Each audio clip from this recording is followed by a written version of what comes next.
I'm Ruth Jones. I am an actress, writer and a producer.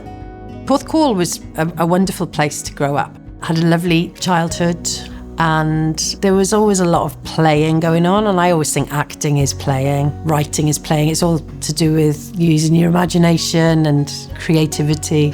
And when I was about 6, my grandmother took me to Porthcawl Little Theatre. That was the first time I experienced this thrill of performing.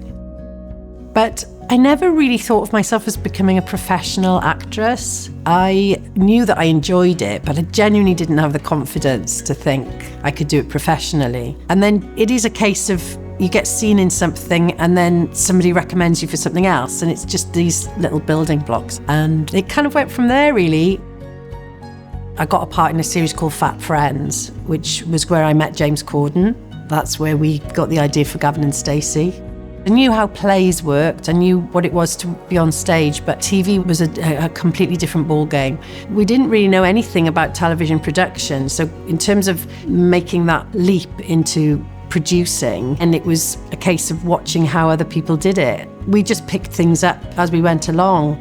We did Gavin and Stacey, and then I took another leap and decided to set up Tidy Productions, and we went on to make Stella.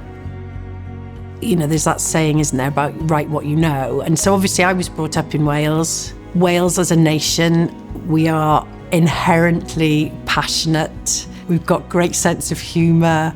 That's what I wanted to put out there on screen, I guess. Any characters that I create is a love letter to Wales. I think the proudest thing for me and James with the finale of Gavin and Stacey was that so many people had said to us they were going to sit down on Christmas Day as a family and watch it. It feels such an achievement to have created something that brought so many people together. The only regret I have really is that I was so underconfident.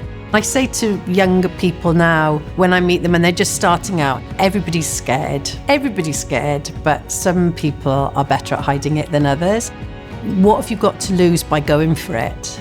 Life really is too short to not take risks. And I wish the me that I am now could have said that to the me that I was back then. I was pretty bowled over when I was told that I had been chosen to be the recipient of the First Minister's Special Award. It's very special. It's very special, and I feel very, very honoured. Diolch yn fawr, diolch o galon. I'm really, really mor proud.